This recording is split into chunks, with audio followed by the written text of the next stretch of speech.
Bonjour, Laurent Gay. Donc, je vais juste vous partager 15 ans de galère dans la cam jusqu'à aujourd'hui, comment Dieu est venu me chercher et comment ça a changé ma vie.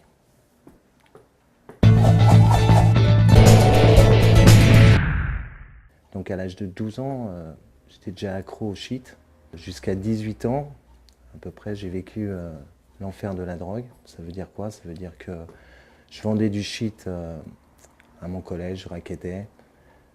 J'étais devenu un toxicomane parce qu'à l'âge de 14 ans, le shit ne me suffisait pas.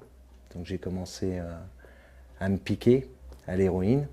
Ma vie au quotidien, c'était trouver de l'argent pour pouvoir me shooter. Je faisais partie d'un gang, donc à partir de là, l'argent ne me manquait pas. On braquait, ma philosophie, c'était faire un peu ce que je veux, quand je veux, avec qui je veux, où je veux. Dans ma tête, j'étais libre. Donc à l'âge de 18 ans, je me suis fait arrêter par la police. 48 heures, j'ai passé dans une petite pièce et là, j'ai compris ce qu'était vraiment la drogue. Ça veut dire que mon corps en avait besoin. Là, je suis rentré dans une descente aux enfers qui a duré jusqu'à à peu près l'âge de 20 ans, là où j'ai eu la chance de pouvoir partir un an au vert à la campagne. Donc pendant un an, j'ai arrêté toute drogue. Sans substitution et pendant les 3 premiers mois, j'ai vraiment galéré. Mais j'avais arrêté. Au bout d'un an, j'étais nickel. À tel point que j'envisageais même de reprendre du boulot. Et donc, j'ai commencé à travailler un petit peu. Je vendais des bijoux fantaisie et la recette de mon marché, malheureusement, je le picolais dans les boîtes de nuit. Mais pour moi, l'héroïne, c'était quelque chose de terminé. À tel point même que j'ai même rencontré une jeune fille, j'ai rencontré l'amour, le grand amour. Je suis rentré sur Paris en me disant, ça fait un an que j'ai arrêté. Ce que je ne savais pas, c'est que les personnes que j'ai rencontrées, c'est-à-dire les mecs de ma cité, tout de suite, quand je suis revenu, ils m'ont proposé de l'héroïne. Et là, je ne la payais pas, ils me la donnaient gratos. Et pour moi, c'était le plus grand de mon malheur. J'ai commencé à faire du gros business. Je travaillais pour la mafia de Paris et j'avais tout un réseau du nord de Paris. Je prenais plus de 5 grammes d'héroïne par jour. Florence, la fille que j'avais rencontrée l'été d'avant, est venue à la maison. Elle était clean. Je l'ai affranchie sur ma vie. Je suis un dealer. Je t'interdis la cam. Quelques mois après, c'est moi qui shootais Florence. Je vous garantis que quand tu es junkie, tu vis cette misère, c'est l'horreur. Et je la souhaite à personne, cette expérience de mort, je la souhaite à personne. Quand tu es à deux, notre vie, c'était un fait divers au quotidien. Je me levais le matin, si j'avais pas ma dose, je pouvais pas marcher. De la voir en manque, de la voir camée, je la supportais plus. Et Florence est devenue enceinte. Waouh, j'y croyais. Pourtant, je suis pas du genre à croire au prince, à croire à des contes de fées. Mais là, j'y croyais. À son 4e mois de grossesse, on a été voir le médecin. Le médecin lui a annoncé qu'elle avait le sida. On peut pas te dire ce genre de truc. On lui a fait un IVG. Vous savez, pour nous, notre vie, à partir de là, on connaissait que la cam, on connaissait que cette culture de mort. À partir de ce moment-là, pour nous, c'était plongeon direct. J'ai goûté à toutes les cams, le crack y compris dans Paris. Je me suis retrouvé en prison pour un règlement de compte qui a mal fini. J'ai été accusé d'homicide volontaire. Vous savez, la prison, je ne vais pas en parler beaucoup. Pour moi, la prison, c'est l'école de la haine. Tu perds ta dignité, ça pue réellement. À ce moment-là, je suis tombé comme dans une dépression. Et vous savez, tout ce que j'avais fait, je voyais tout ce que j'avais fait, j'avais le film de ma vie dans ma tête. J'avais tué ce gamin dans le ventre de Florence. Je lui avais donné le sida, j'avais tué le mec pour cette histoire. Ma vie était qu'un échec.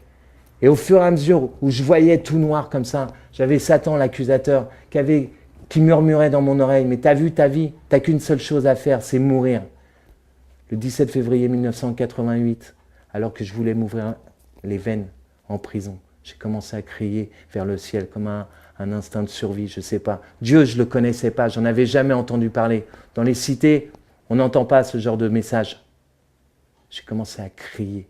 Je ne savais pas si j'allais rencontrer un ennemi, un ami. Ce que je savais, c'est que l'enfer, il était là dans ma cellule. Et là, chose extraordinaire, au fur et à mesure où je criais, c'était comme si ma vie se déballait excusez-moi l'expression, comme un vide ordure qui se déchargeait. J'avais toute la merde qui se déchargeait comme ça. Et en même moment, j'avais vraiment un souffle de vie qui venait m'habiter. C'était incroyable.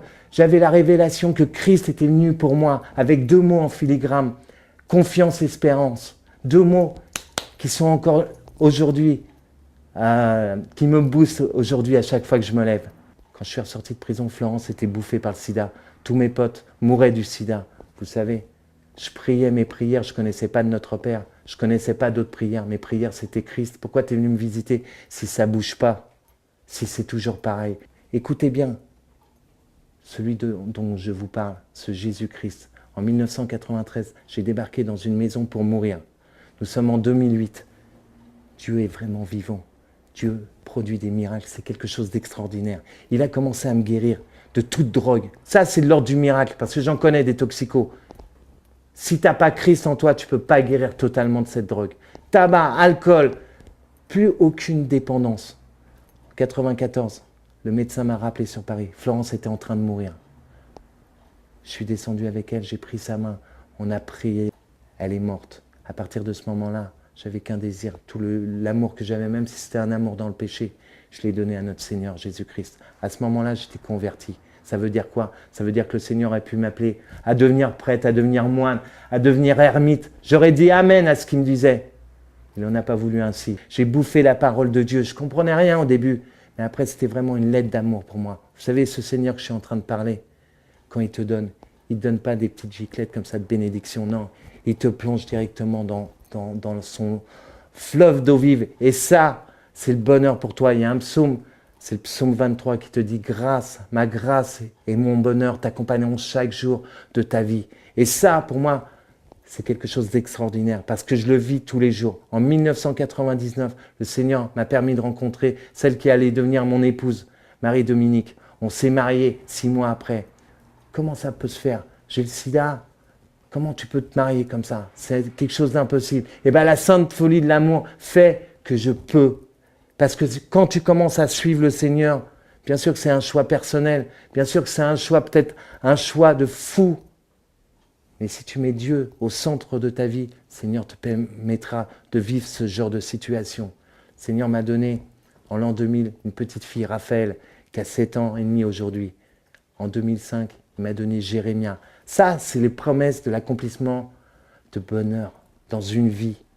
Comment ça peut se faire? Eh bien, quand tu commences à suivre le Seigneur, les grâces t'accompagnent, la bénédiction t'accompagne. Aujourd'hui, avec la misère que j'ai vécue, je peux vous garantir que j'ai cette prétention de dire que je suis vraiment quelqu'un de heureux. Je vis le bonheur. Et je veux vraiment que ce message vienne percuter et vous donner vraiment, vous remplisse d'espérance. Et je veux vraiment, si j'ai le temps, pouvoir bénir les personnes qui me regardent. Je veux vraiment demander au Seigneur la puissance de son Saint-Esprit, que ce qu'il a fait dans ma vie, les grâces qu'il m'a données, les bénédictions qu'il a données dans ma vie, je demande vraiment au Seigneur maintenant qu'il vienne vous toucher. Peut-être que tu ne connais pas Dieu, peut-être que tu n'as jamais fait cette expérience du Seigneur. Je demande à Dieu maintenant qu'il vienne te toucher par la puissance de son Saint-Esprit, qu'il vienne répandre en toi cet amour. Crie vers le Seigneur, comme j'ai pu crier en prison. Notre Papa du ciel, il ne supporte pas de voir ses enfants pleurer. Crie vers ton Dieu. Il viendra, il blottira tout près de son cœur. Et tu sais, le cœur de Dieu, les battements du cœur de Dieu, c'est simplement « je t'aime, je t'aime, je t'aime ». Je vous invite à prendre un temps de silence maintenant. Ce que vous avez entendu, on va l'intérioriser. Et on va demander au Seigneur qu'il vienne nous bénir. Par la douce présence de son Saint-Esprit. Qu'il vienne maintenant. Qu'il vienne guérir tes maux. Qu'il vienne te délivrer d'une dépendance. Qu'il vienne te libérer comme il m'a libéré. Seigneur, je te demande de toucher les cœurs. Je te demande de bénir, Seigneur, toutes les personnes qui regardent. Je te demande de venir au plus profond de leur être, Seigneur, et te révéler à eux. Remplis-les de ton amour, Seigneur, toi qui es tout amour.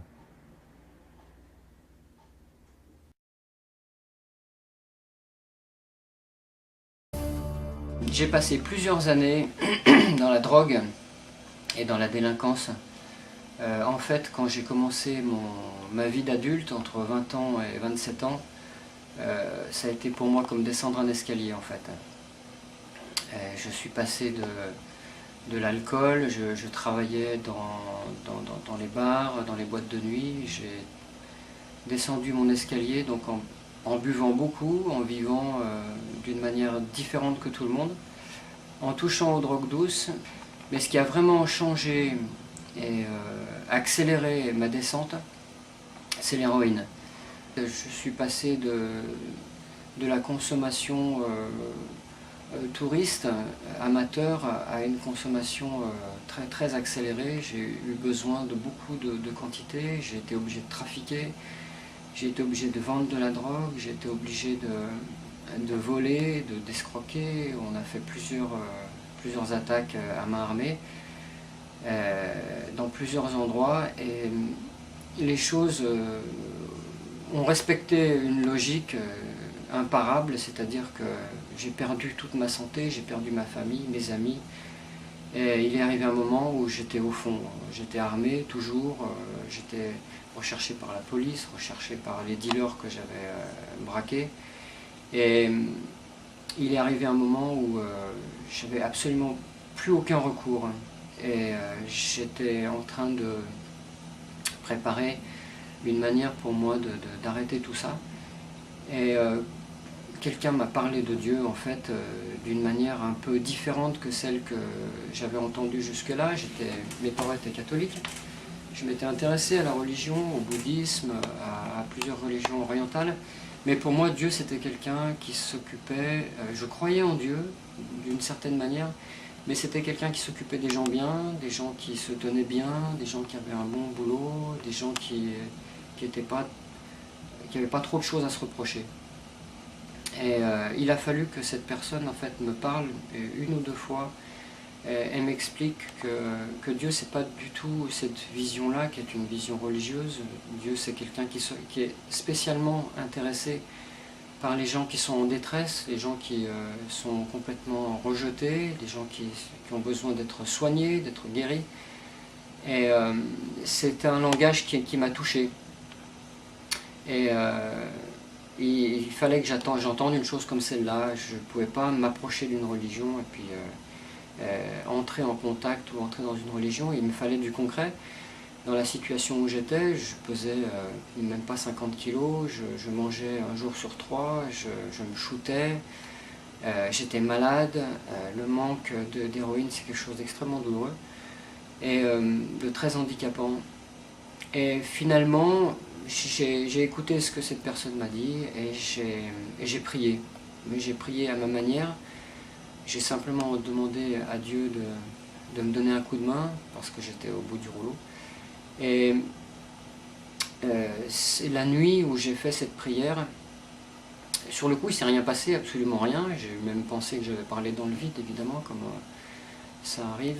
Et la nuit, il m'est arrivé une expérience pendant mon sommeil où j'ai senti une présence qui s'est approchée de moi. Je dormais dans un appartement, j'étais hébergé par cet ami. J'ai senti une présence qui s'est approchée de moi, j'avais les yeux fermés, mais j'ai senti quelque chose de très fort. Et quelqu'un s'est penché sur moi, a mis ses mains sur moi, mais c'est allé beaucoup plus loin, c'est que ses mains sont entrées en moi comme dans ma poitrine. Et j'ai senti qu'il avait saisi quelque chose. J'ai été secoué, j'ai eu vraiment un moment de violence qui m'a fait beaucoup peur. Et ça s'est intensifié en violence et quelque chose a été comme arraché de moi et ça a provoqué un cri. Parce que non seulement j'ai eu peur, mais j'ai eu une sensation physique, et comme quelque chose qui était arraché, qui était dans tous mes membres, qui est sorti. Et quand cette sensation s'est produite, tout s'est arrêté. Et puis je suis resté comme ça, dans le silence, à avoir peur, sans comprendre ce qui m'était arrivé. Et la nuit s'est finie comme ça, et le matin, lorsque je me suis réveillé, tôt, alors que d'habitude, quelqu'un qui est en manque, qui prend de l'héroïne, se réveille toujours tard, toujours en milieu d'après-midi, parce qu'on ne tient pas debout, on n'a pas de force, on est malade, on tremble, on est comme dans un état vraiment de souffrance intense. Et je me suis levé ce jour-là et je n'avais même pas de manque. J'ai pas senti plus aucune douleur. Et puis j'ai pris le train, je suis parti pour le midi de la France, pour changer d'air. Et quelques heures plus tard, dans ce wagon, j'étais tout seul, ce compartiment où j'étais seul, je m'ennuyais, donc j'ai pris cette Bible par curiosité pour l'ouvrir. Je n'avais jamais ouvert une Bible. Et quand j'ai ouvert ce livre, je ne me souviens plus à quel endroit j'ai ouvert, mais j'ai lu une phrase. Et là, quelque chose est tombé sur moi et m'a envahi complètement. Et ça a été j'ai été submergé par un sentiment extrêmement fort. C'était pas violent, mais c'était fort.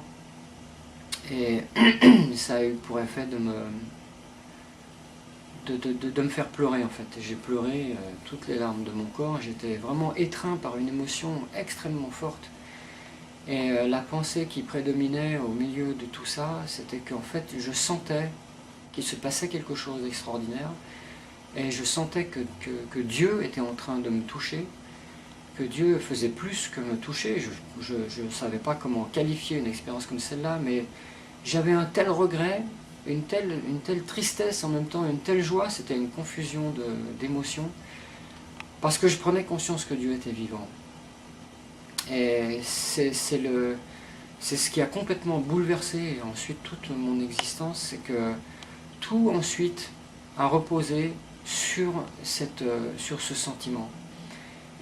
Ça a été un débordement d'émotions qui s'est répété dans cette journée-là, parce qu'évidemment j'ai refermé cette Bible et puis la vie a continué, et puis un peu plus tard dans la journée j'ai encore rouvert cette Bible parce que je voulais en savoir plus, et à chaque fois cette expérience s'est renouvelée et j'ai vraiment été comme j'ai tellement pleuré, j'ai vraiment été renouvelé intérieurement.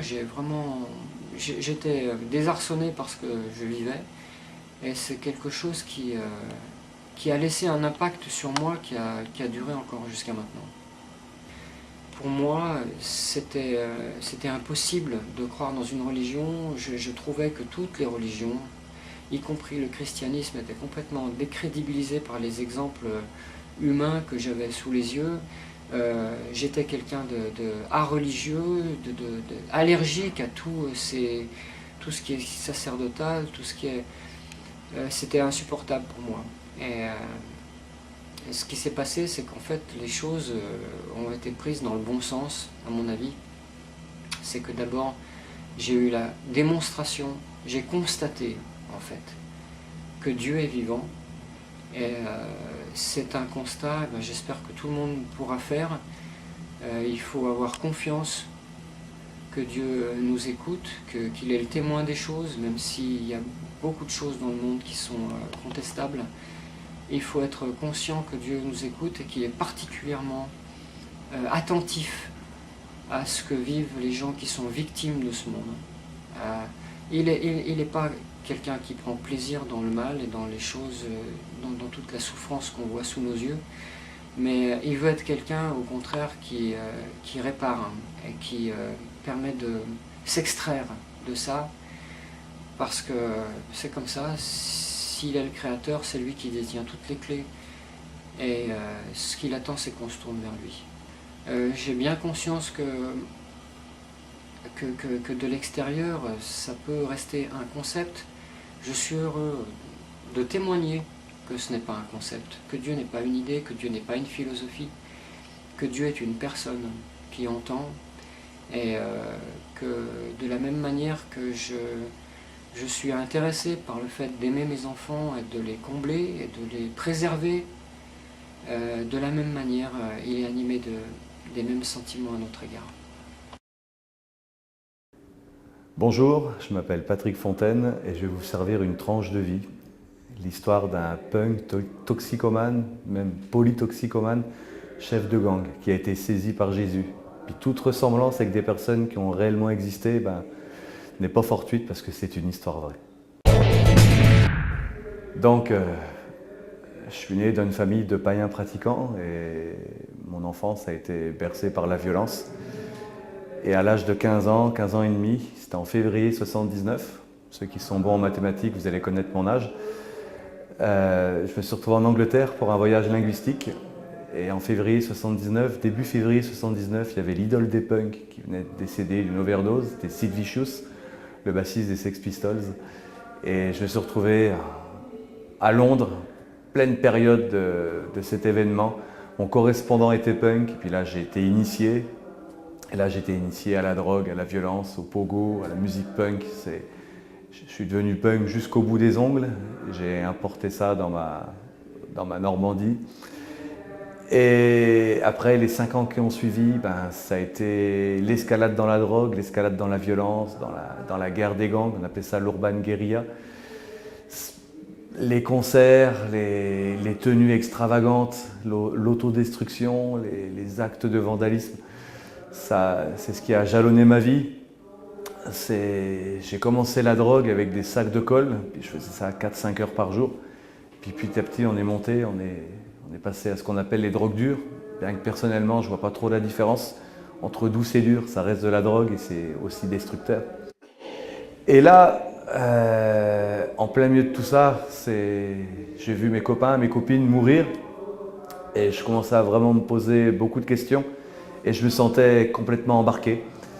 Je ne pouvais plus faire demi-tour. On a essayé de me calmer mais on n'a pas pu. Et un jour, j'ai pris un coup de batte de baseball en pleine tête. Ça fait très mal, mon crâne s'est fêlé, c'est peut-être pour ça que la lumière a pu rentrer. Et je me suis retrouvé à l'hôpital et mon voisin de chambre m'a parlé de Jésus. Et je me rappellerai toujours, il a tout fait pour essayer de me persuader, pour me convaincre. Et je voulais rien entendre. Et puis un jour, il me dit, tu sais, j'ai 40 ans, ça fait 12 ans que je connais Jésus et je suis plus en forme que quand j'avais 20 ans. Puis moi, je lui ai dit, écoute, ça tombe bien, j'ai 20 ans. Alors, on va monter les 7 étages qui restent de l'hôpital là à Caen et on va les monter en courant, puis arrivé en haut, on va faire une série de pompes. Et il me dit d'accord. Et il l'a fait.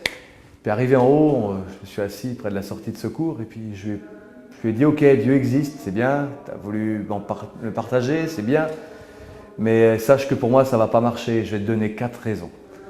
La toute première, c'est que tu dis que Dieu est amour et je ne peux pas croire que Dieu est amour parce que si Dieu est amour, pourquoi je suis comme ça? Pourquoi j'ai connu tant de malheurs? Pourquoi j'ai pris le coup de batte de baseball? Non, je ne peux pas croire que Dieu est amour. Puis après, tu me dis Dieu est puissant. Moi, je ne peux pas croire que Dieu est puissant parce que s'il est puissant, qu'il est amour, pourquoi il n'a pas épargné mes victimes? Il n'était pas assez puissant pour m'arrêter ou il les aimait pas assez? Là, c'est pour dire un peu la couche d'orgueil qu'il y avait sur ma vie. Et là, je dis la troisième raison, tu me parles de conversion, tu me parles que tu as donné ta vie à Jésus. Moi, là, j'ai 18 ans, j'ai fait un pacte avec Satan, j'ai signé avec mon sang. Donc, j'ai déjà choisi mon camp, je sais où je passe l'éternité s'il y en a une. Et la quatrième raison, je dis, écoute, même si je pouvais changer, ça ne m'intéresse même pas de changer. Depuis que je suis petit, je veux être un bandit, je suis en train de vivre mon rêve. En fait, entre nous, c'était un cauchemar.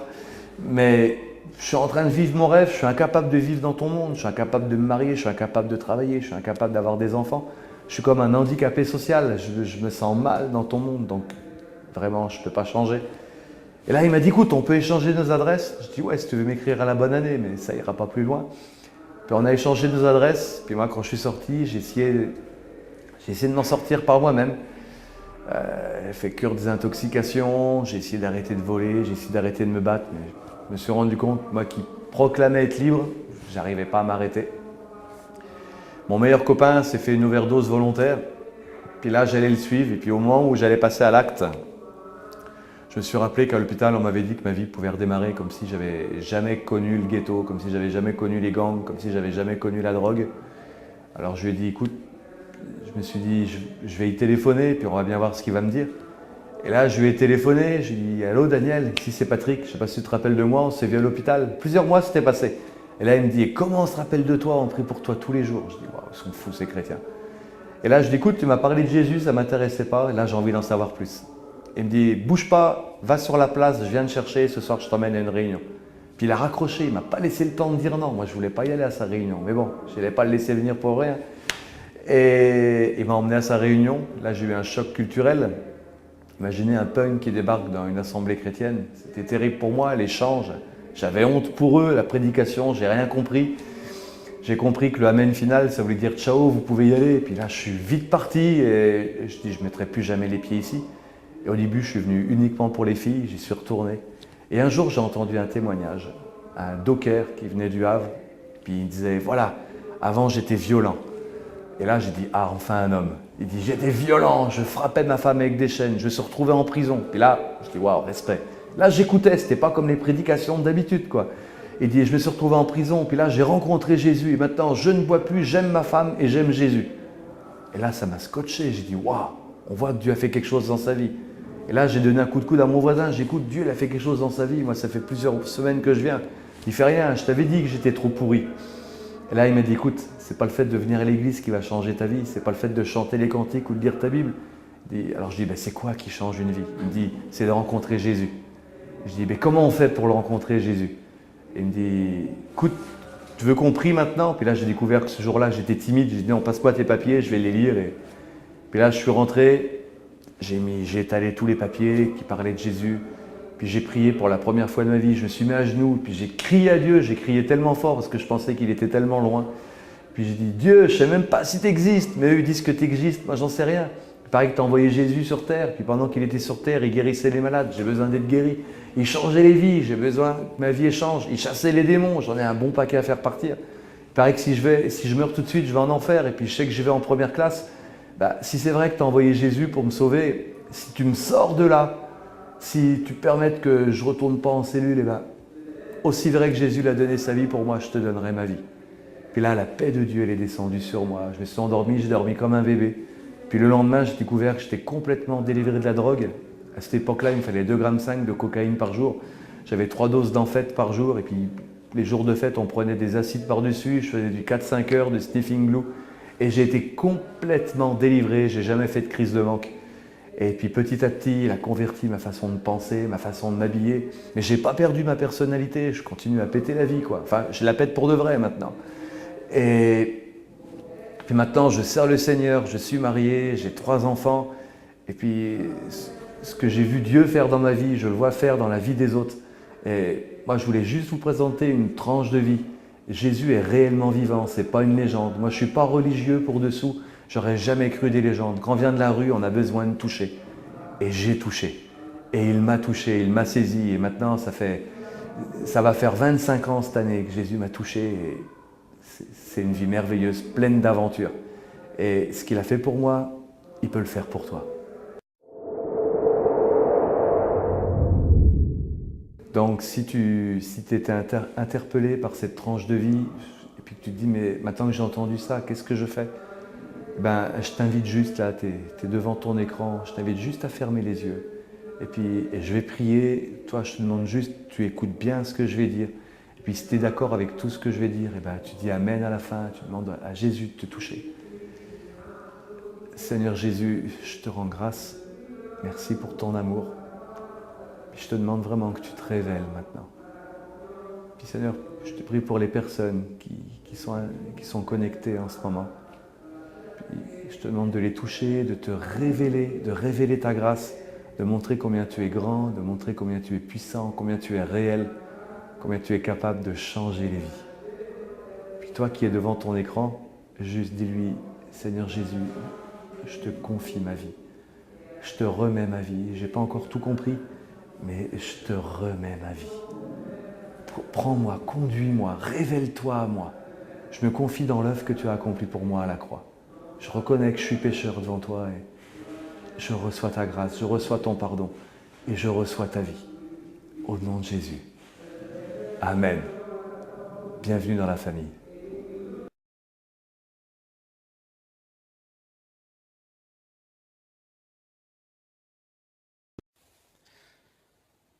Bonjour à tous, je me présente, moi je m'appelle Ludovic et j'ai 33 ans, je suis marié et père de 2 enfants. Et je vous fais cette petite vidéo en fait pour vous témoigner donc de ma conversion à Jésus-Christ qui a eu lieu il y a 6 ans, c'était en juin 2010. Donc voilà, avant ma conversion en fait, donc j'ai grandi dans une famille, tout ce qu'il y a de plus normal en fait, hein, je n'ai jamais manqué de rien, j'ai toujours eu un toit, de quoi manger, mes parents m'ont aimé, enfin tout ce qu'il y a de plus simple. Donc grâce à Dieu, je n'ai jamais manqué de rien en fait, étant plus jeune et même par la suite. Et en revanche, en grandissant, j'ai toujours eu cette recherche, cette question et cette conviction qu'il y avait quelque chose de plus grand, quelque chose de plus intéressant dans la vie que le train-train quotidien, que la routine, que le monde matériel. Parce que je trouvais le monde en fait un peu ennuyeux. Je comprenais pas trop bien faire des études, puis après on travaille, après qu'est-ce qu'on fait? On prend sa retraite, on meurt. Voilà, j'ai toujours eu cette conviction qu'il existait quelque chose de plus puissant.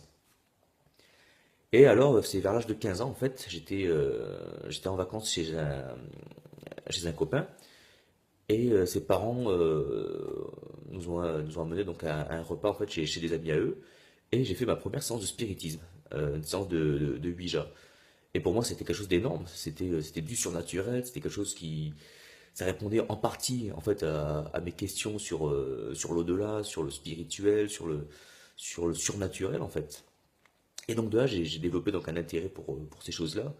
Donc tout ce qui est l'ésotérisme, la communication avec les esprits, avec les morts. Enfin, je pensais que c'était ça avant. Euh, Médium,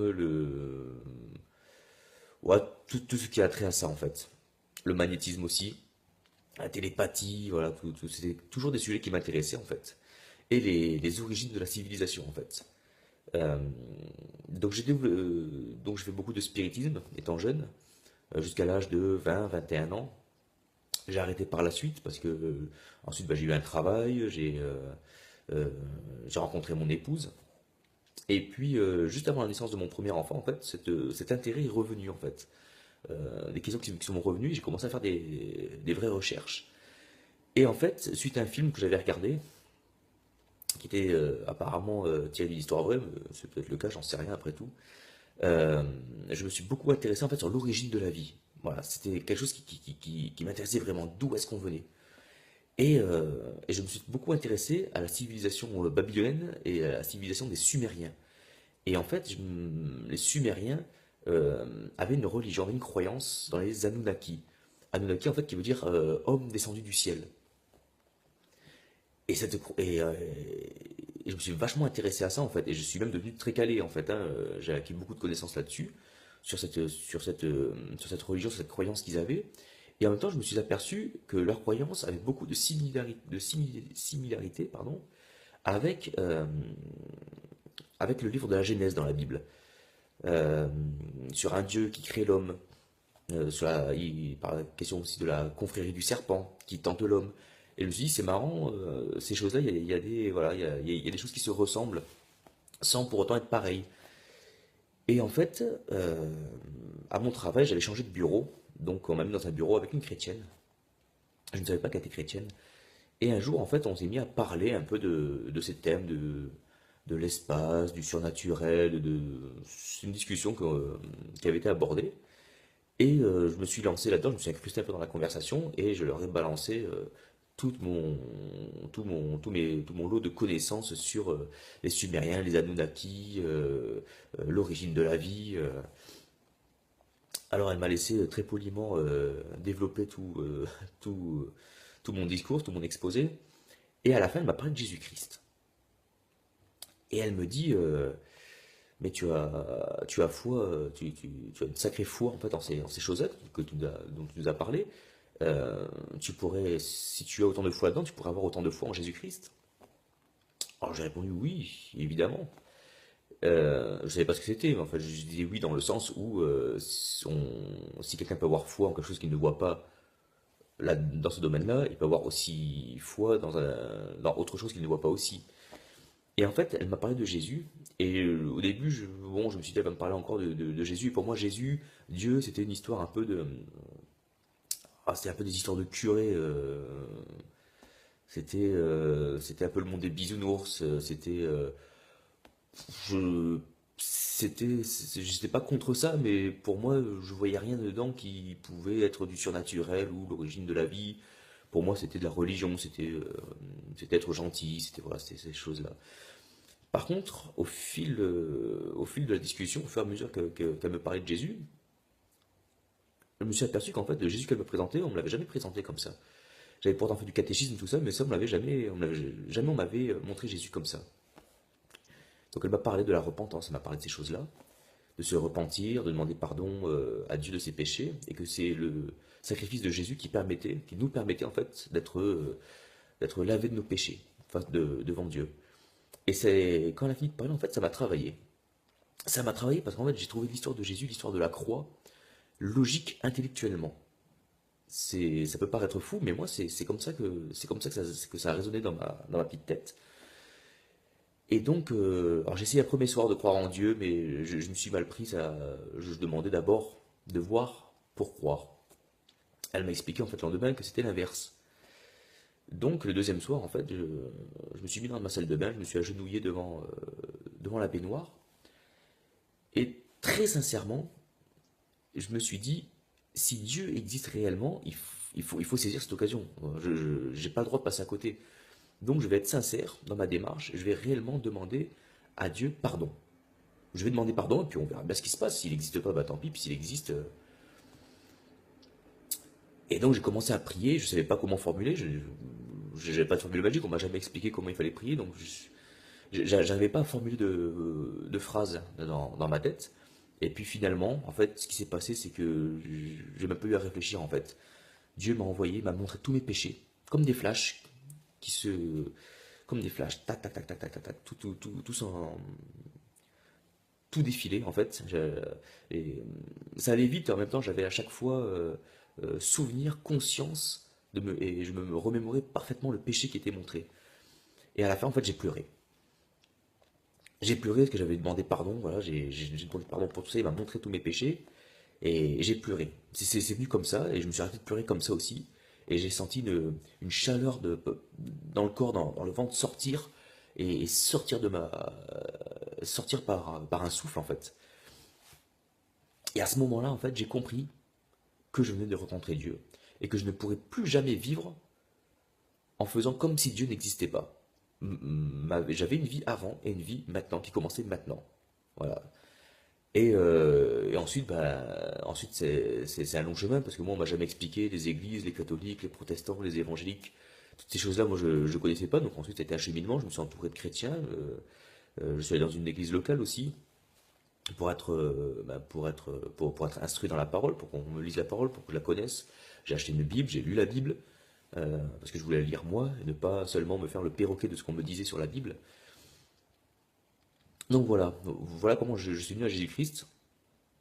J'ai eu cette chance, moi, de ne pas connaître... alors je dis pas que j'ai pas eu d'épreuves dans ma vie avant Jésus, hein, j'ai eu des moments pas drôles aussi, mais voilà, je suis vraiment monsieur tout le monde en fait. Et c'est que parfois quand on peut voir des témoignages, on peut croire que Jésus se révèle aux gens qui sont dans la détresse, qui sont voilà, dans la détresse ou dans la pauvreté. Alors Dieu se révèle à ces gens-là, évidemment, il se révèle à tout le monde, mais il se révèle aussi à toi. Si tu es monsieur tout le monde, que tu n'as rien vécu d'extraordinaire dans ta vie, que tu n'as pas touché le fond, que tu as une bonne situation, que tu as un bon travail, que tu as une famille, que tout va bien dans ta vie, ben même là, Dieu va se révéler à toi, et même là, Dieu t'invite à te repentir. Même si tout va bien dans ta vie, parce que si tout va bien dans ta vie, à tes yeux à toi, malgré ça, comme tu n'es pas repenti, tu n'es toujours pas en règle avec Dieu, en fait. Ta notion de bien n'est pas la même pour Dieu, en fait. Voilà. Donc, donc je vous invite, en fait, par mon témoignage, j'espère que ça vous touchera, et que ceux qui se reconnaissent à travers mon témoignage, si tout va bien dans votre vie, que tout est ok, eh bien, repentez-vous quand même, cherchez la vérité.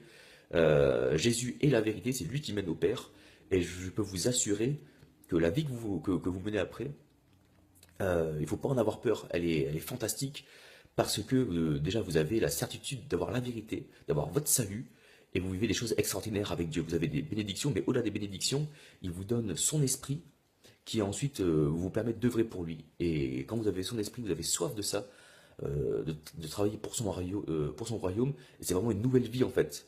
Une nouvelle vie avec des nouvelles activités, des nouveaux objectifs en fait que vous avez dans votre vie, et c'est juste incroyable de les réaliser, de tout mettre en œuvre pour les faire, accompagnés par l'Esprit de Dieu. Donc voilà, donc soyez bénis, je vous embrasse tous, je vous aime, et puis à très bientôt. Au revoir.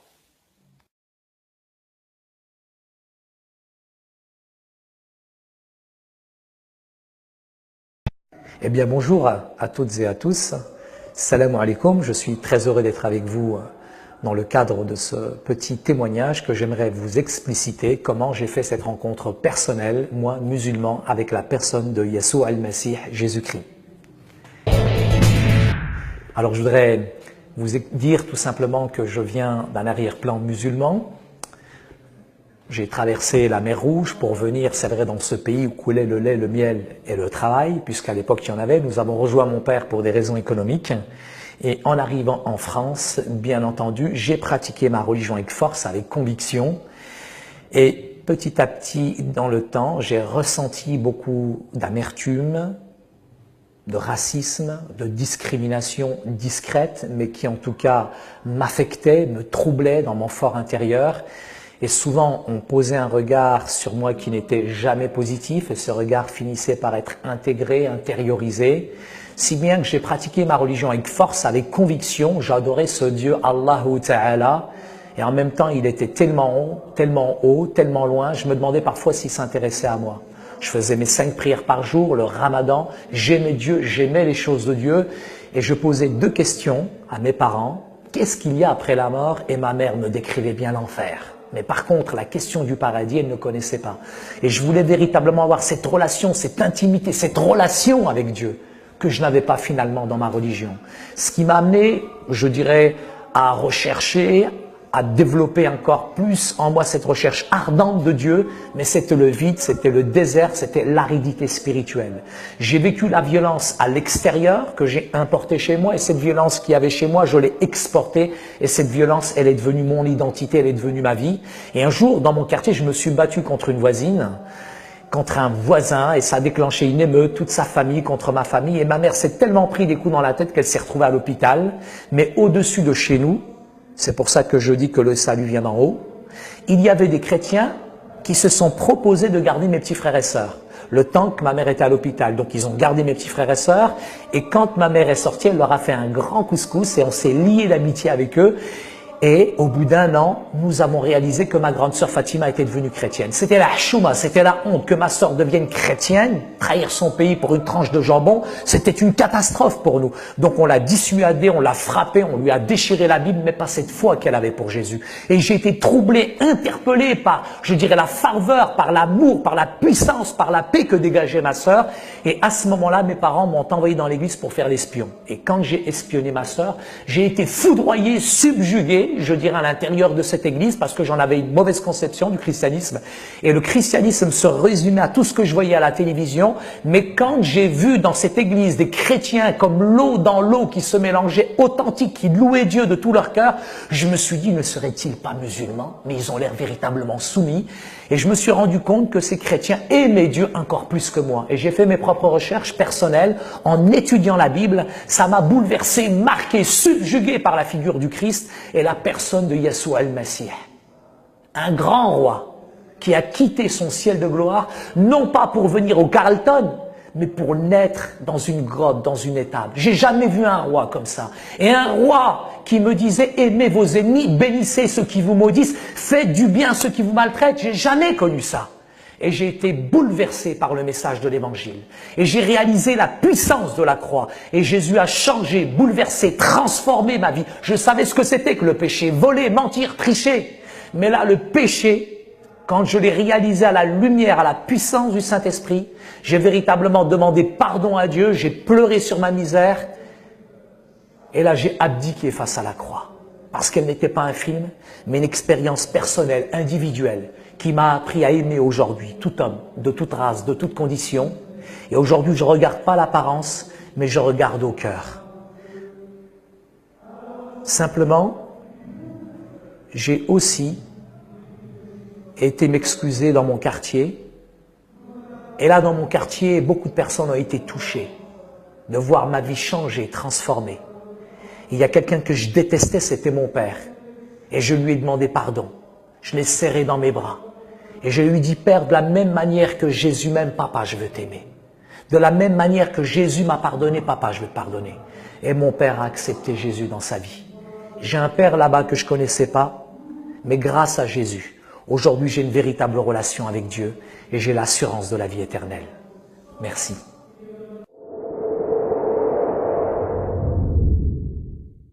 Qui que vous soyez, qui écoutez ce message, je vous invite vraiment à rentrer de ce que nous appelons une vraie repentance, qui amène à une vraie conversion, et qui amène un fruit authentique dans votre vie. Dieu ne regarde pas l'apparence, Dieu regarde ton cœur, il connaît tes problèmes, il connaît tes difficultés, il sait qui tu es mieux que quiconque. Tu as été déçu, trompé peut-être par les gens dans le passé, mais aujourd'hui, si tu mets ta foi en Jésus-Christ, il peut véritablement changer, bouleverser ton cœur. Ya Rab, je veux faire cette prière en arabe.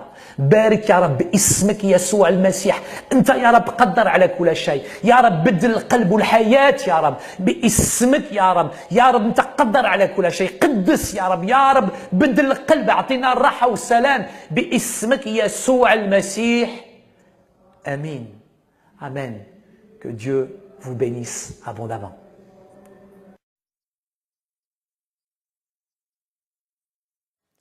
Bonjour, je m'appelle Siam. J'ai grandi dans une famille difficile, là où la violence régnait, là où la religion nous interdisait certaines choses. Je me souviens qu'un jour, alors que je prenais le bus avec mon ami, chose que je n'avais pas le droit, même d'avoir une amie, je n'avais pas le droit. Je me souviens d'avoir pris le bus avec mon ami et mon frère nous attendait en fait près de l'arrêt de bus. Et il m'a vu avec cet ami et il m'a demandé rapidement de monter dans la voiture, très énervé, très colérique. Il m'a vraiment demandé de monter dans la voiture. Alors je me suis précipitée, je suis montée dans la voiture et là mon frère s'est vraiment énervé, a voulu tuer ma meilleure amie, a voulu la tuer, l'écraser.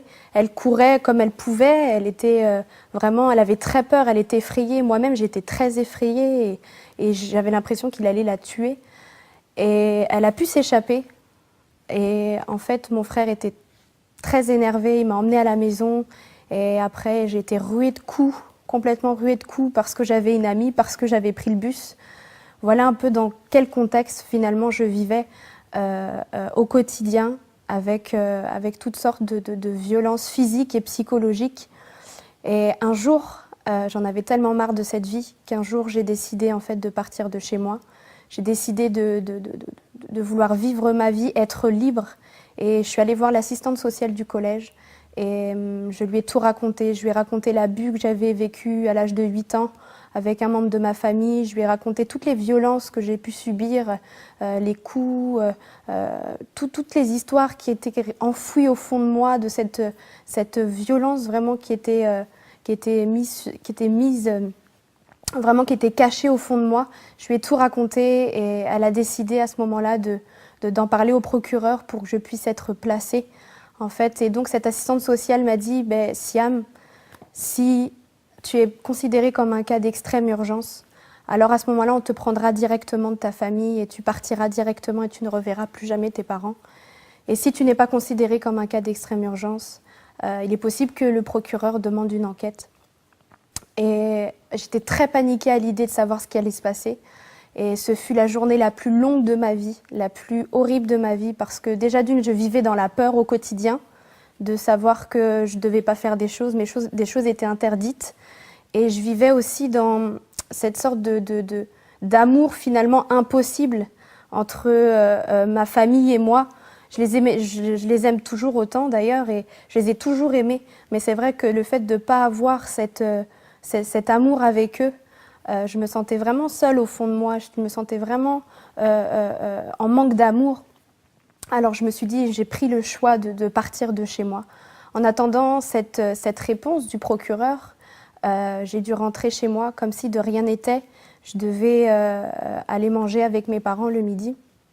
Et donc je mangeais, on a préparé à manger tous ensemble. Et ce qui m'a fait plus mal, c'est qu'en regardant ma petite sœur et mon père, c'est que je me suis dit que j'allais plus jamais les revoir. Que c'était la dernière fois que je les voyais. Et que même si je les aimais tout autant, qu'il fallait que vraiment je fasse ma vie et que j'aille vers cette liberté, que j'aille vers construire ma vie, que j'aille évoluer.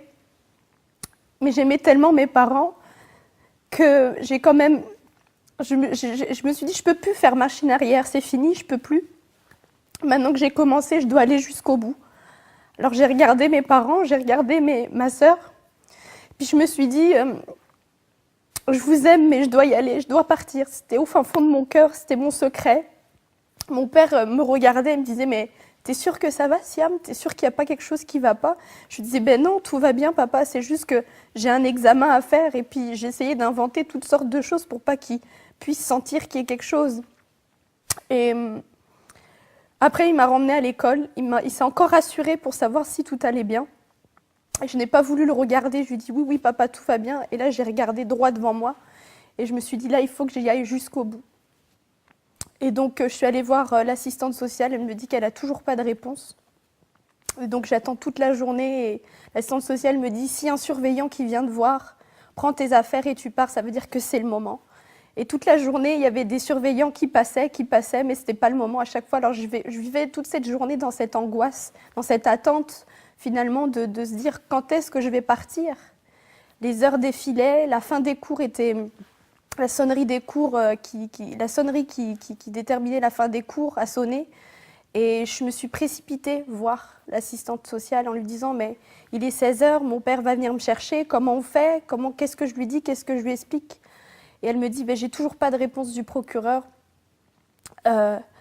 parce qu'il a considéré ton cas comme un cas d'extrême, pas un cas d'extrême urgence et il voudrait vraiment en fait qu'il y ait une enquête de police qui soit faite et que tu repartes chez tes parents. » Et moi, je lui dis « Mais non, c'est pas possible, je vais m'enfuir, je vais partir. Je peux pas rester, c'est pas possible, je vais me faire tuer, c'est pas possible de rester chez moi dans ces conditions. » Et elle m'a dit « Laisse-moi une deuxième chance, laisse-moi une deuxième chance. » Alors que c'était la fin des cours bientôt, elle m'a dit « Laisse-moi une deuxième chance. » Donc elle réessaye. Et donc finalement, elle obtient finalement ce cas d'extrême urgence et la brigade des mineurs était censée venir pour venir me chercher, mais bon, il y a un laps de temps pour. Et dans cette attente-là, il fallait retenir mon père qui arrivait pour venir me chercher.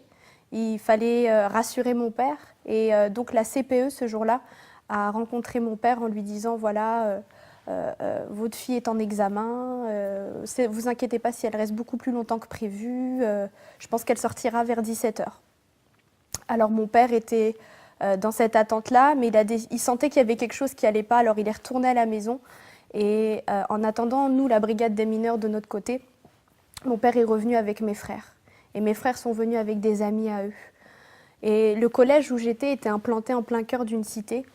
Et du coup, mon frère s'est senti comme un appel finalement de mon père qui lui disait « Je pense qu'il y a quelque chose qui ne va pas, peut-être qu'il faudrait que tu ramènes tes amis. » Et donc ils sont venus. Et donc on s'est caché avec l'assistante sociale sous un bureau en attendant la brigade des mineurs qui avait mis beaucoup de temps avant d'arriver. Et donc mes frères se sont énervés, ont tout cassé. Le proviseur a dû annoncer à mes parents que finalement j'avais été placée, que j'allais être retirée du foyer et qu'on allait me placer à la DAS. Et donc mon père s'est énervé, mes frères se sont énervés et moi sous le bureau dans une salle j'entendais tout ce qui se passait. J'entendais mes frères crier, j'entendais ma mère crier, j'entendais les professeurs qui essayaient de temporiser, j'entendais tout ce qui se passait et moi je me disais mais c'est de ma faute tout ça, c'est pas possible et en même temps il faut que je parte. Et l'assistante sociale vraiment essayait de me consoler comme elle pouvait, elle essayait de me rassurer. Et j'ai dû ensuite, par la suite, pour me protéger, donc il y a la prof de français qui arrive dans cette salle et elle a dû échanger des vêtements, des habits avec moi en me disant voilà, il faut que tu échanges des habits avec moi pour pas qu'on te reconnaisse dans la rue parce qu'il y a beaucoup de monde, parce que la police arrive et je ne sais pas combien de voitures ils étaient d'ailleurs ce jour-là, mais il y avait pas mal de voitures et il faut vraiment qu'on échange des habits pour qu'on puisse te faire sortir parce qu'il y a beaucoup trop de monde dehors. Alors j'échange quelques habits. Jamais un jour j'aurais cru changer des habits avec ma prof de français et je l'ai quand même fait. Et la prof de français était très tremblante et je l'entendais parler dire ils ont cassé des côtes à un professeur, ils ont cassé le nez à un autre professeur et moi j'étais terrorisée de ce qui allait m'arriver. Je me suis dit mais qu'est-ce qui se passe? Ça se trouve on va jamais pouvoir arrêter mes frères, ils vont quand même me retrouver, ils vont quand même vouloir me frapper et puis l'assistante sociale m'a dit non t'inquiète pas, on va te sortir de là. Et à partir de ce moment-là, on m'a sortie du collège, on m'a ramenée au commissariat, on a fait des dépositions. Et le soir, très très tard, je me suis retrouvée dans un foyer. Et là, je me sentais la plus seule au monde, la plus désespérée au monde. J'étais mal au fond de moi, j'avais cet amour qui me manquait de mon père et de ma mère. Mais pour moi, je n'avais pas le choix. J'étais face, comme je le disais, à cet amour qui était impossible pour moi. Un amour familial impossible, je ne sais même pas si ça existe, si la preuve que ça existe, mais j'étais vraiment face à cette solitude qui était en face de moi et j'avais très peur de ce qui allait se passer de l'extérieur, du monde. Et je me suis dit, je vais quand même aller jusqu'au bout, je vais faire ma vie.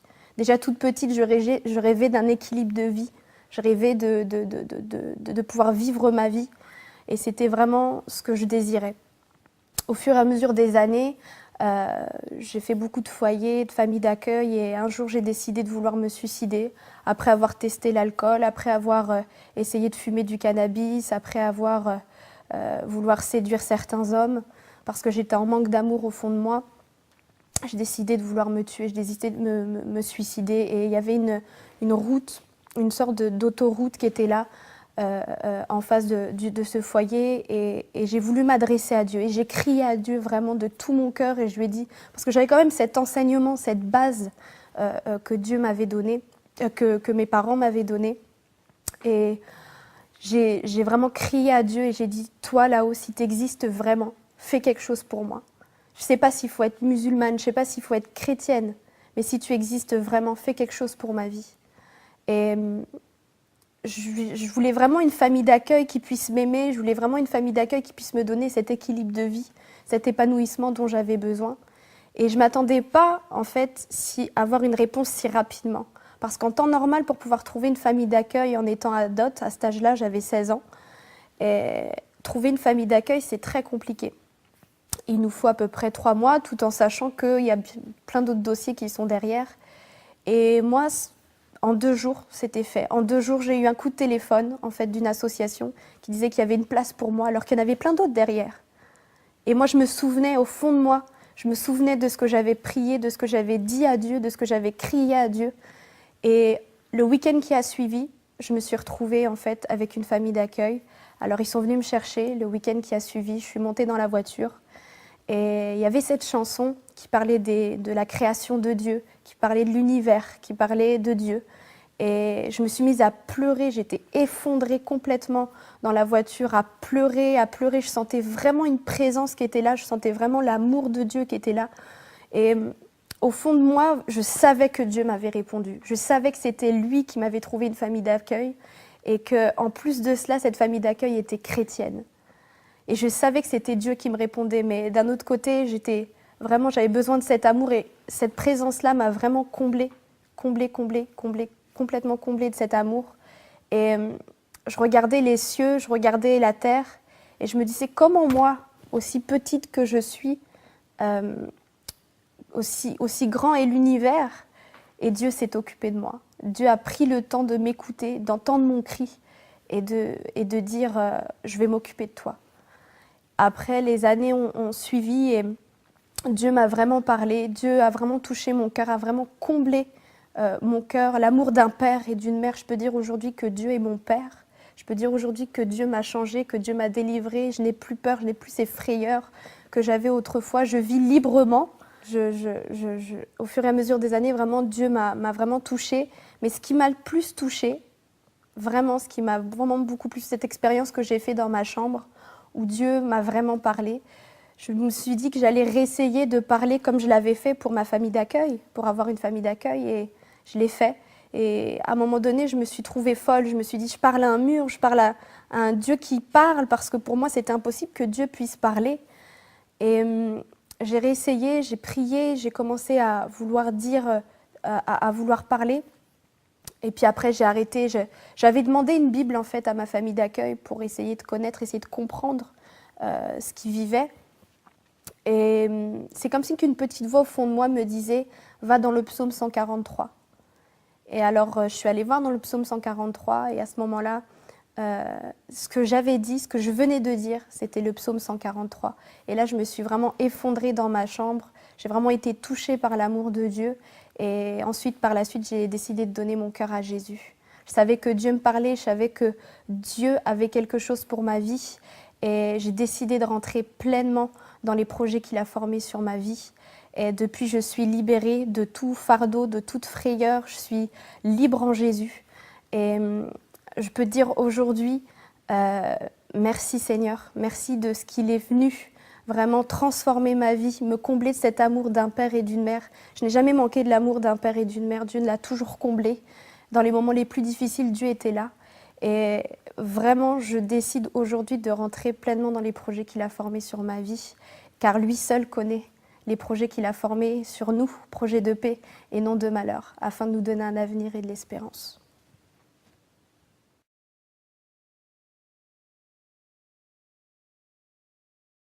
Bonjour à tous, je m'appelle Christopher, j'ai rencontré Dieu.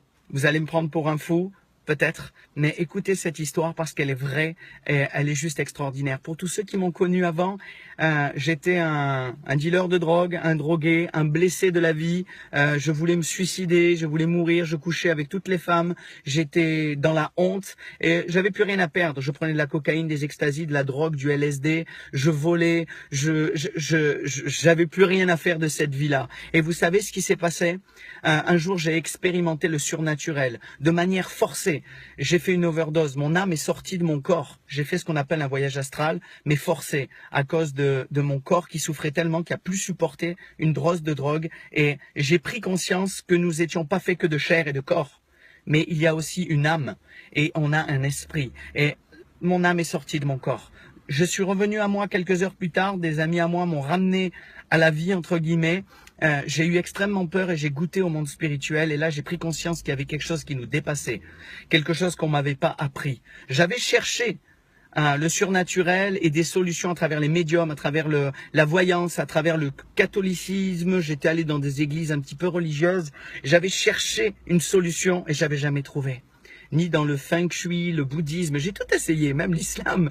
Et je trouvais pas ma solution pour avoir la paix, la joie et être libéré de toutes mes drogues et toutes mes addictions et ma perversion et la honte. Et un jour, alors que j'ai crié et que j'ai dit « Dieu, si tu existes, viens me sauver, sinon je m'enlève la vie. » Et je voulais mourir.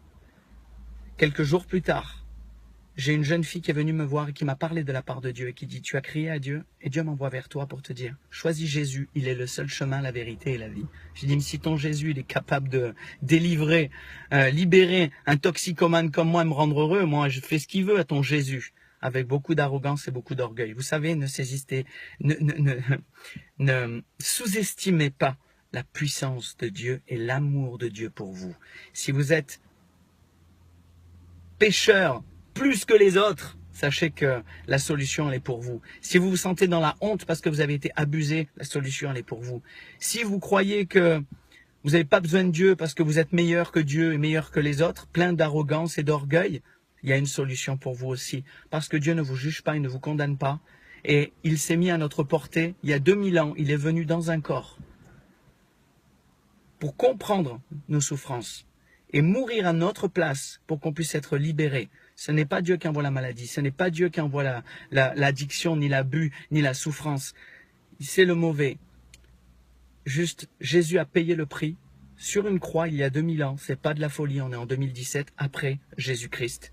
Tout est à propos de Jésus-Christ. Et il a vraiment existé, il est vraiment vivant et il est vraiment le Fils de Dieu et il est le Messie que tous attendent.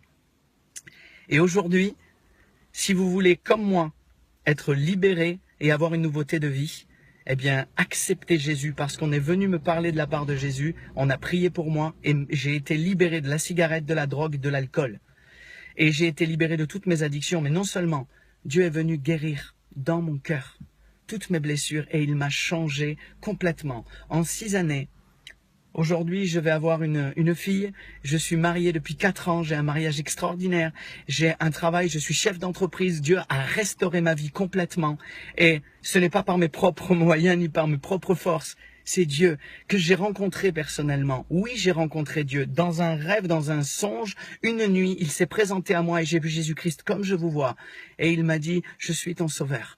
Je l'avais accepté par la foi, sans le voir. Il avait transformé ma vie et un jour il s'est révélé à moi. Et c'est ce qu'il veut faire avec chacun d'entre vous. Aussi, je vous en supplie, ne restez pas sans réponse à vos questions. Dieu vous aime à tous et il veut tous vous sauver. Le seul chemin pour votre vie éternelle, votre vie sauve, votre guérison, votre restauration complète, c'est Jésus-Christ, le Fils de Dieu qui est mort et ressuscité aujourd'hui. Alors, vous avez sur la page Je cherche la vérité plein de noms et de prénoms avec des numéros de téléphone. Dans vos régions, vous avez des gens qui ont expérimenté l'amour de Jésus-Christ comme moi. Pas une religion, une relation. Nous expérimentons au quotidien une relation avec Dieu à travers son Saint-Esprit, qui est l'Esprit de la vérité.